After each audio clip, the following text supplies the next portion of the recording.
जल्दी से आपको सुना देते हैं संजय जायसवाल बीजेपी के अध्यक्ष क्या कह रहे हैं और उधर से विजय चौधरी क्या कह रहे हैं। करीबी हैं नीतीश कुमार के। सियासी बयानबाजी और सियासी जंग बदस्तूर जारी है, सुनिए।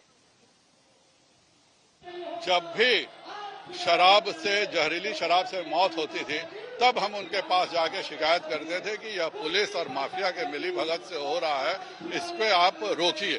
यह बात उन्हें बहुत बुरी लगती थी।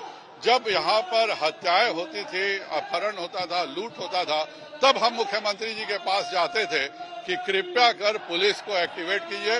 पुलिस केवल शराब की तहसीली कर रही है, अपराध के प्रति वह सिंसियर नहीं है। अब यह बातों से उनको खून का घूंट लगता था, लेकिन हम अगर सहयोगी दल के नाते यह सब चीजों की शिकायत मुख्यमंत्री से नहीं करेंगे तो क्या उत्तर प्रदेश के मुख्यमंत्री से करेंगे? ये धीरे धीरे एहसास हो रहा था कि जो संविधान में जो संघीय व्यवस्था है उसके हिसाब से सरकार नहीं चल रही है।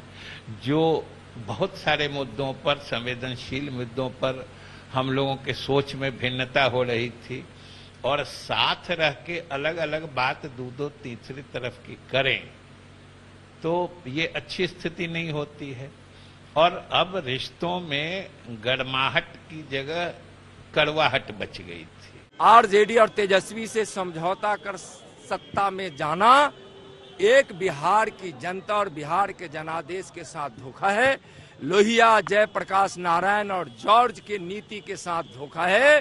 कांग्रेस से मिलने का मतलब, आरजेडी से मिलने का मतलब यह साबित हो गया है कि नीतीश कुमार जी सत्ता के लिए ही सब कुछ करते हैं। कल जो फैसला हुआ ये सिर्फ बिहार के लिए नहीं बल्कि देश में जो लोग निराश थे उनको एक कुरामीन मिला है।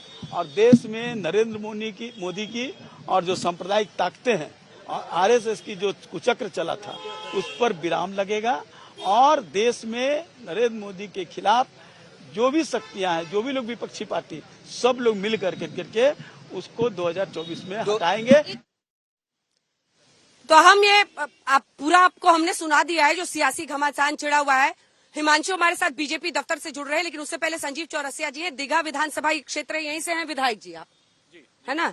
और विधायक जी जनता के सामने जाके क्या बोलिएगा? जंगल राज आरजेडी के लिए तो आप लोग बोलते आए हैं, नीतीश कुमार के खिलाफ क्या बोलिएगा?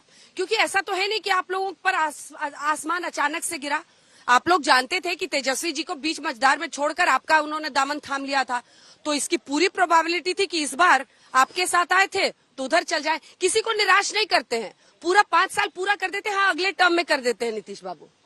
आज सबसे बड़ा प्रश्न ये ध्यान देने का है कि जिस विश्वास के साथ अर्जित करके जीत कर आते हैं वही विश्वासघात होता है। तो अपने के साथ साथ जनता भी तो दे रही है ना। तो तेजस्वी जी के साथ भी उन्होंने किया था। जिस टॉलरेंस के विषय पर, जिस टॉलरेंस के साथ उसमें कहा कि भ्रष्टाचार में लिप्त, अब पूरी प्रामाणिकता के साथ ईडी से लेकर सब जगह जो प्रमाण है, प्रमाण बताने की आवश्यकता नहीं है। भ्रष्टाचार के जितने प्रमाण है वो साथ है, एकदम ध्यान में है।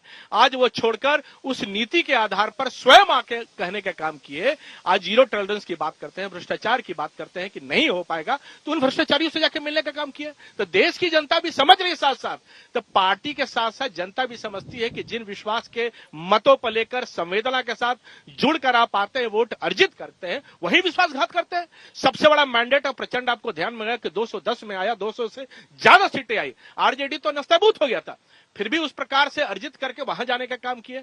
तो मैंडेट जिस विश्वास पर आते हैं उस विश्वास के साथ विश्वासघात करते हैं। तो आज पूरे बिहार भर में जिला केंद्रों पर तो हो ही रहा है और जनता इस बात को लगातार समझ रही है, बूझ रही है, जान रही है कि आप विश्वास के साथ विश्वासघात हरदम करते आ रहे हैं, ये कर रहे हैं आप।